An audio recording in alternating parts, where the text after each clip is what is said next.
All right, everybody, going to do a little unboxing of the Go Powersports Rascal GT frame. So let's go ahead and open this bad boy up.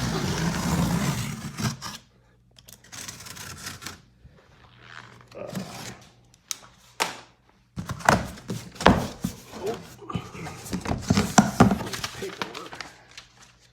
And there's a tie. Oh yeah. Yeah, look at that. Since I got to do this one-handed, let me get right back. Now that I got that thing up out the box, oh man, that looks badass.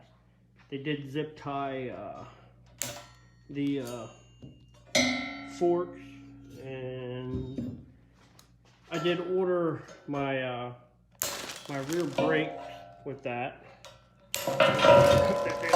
Dropping it on the floor, but that was my rear hydraulic caliper, master cylinder, brake line.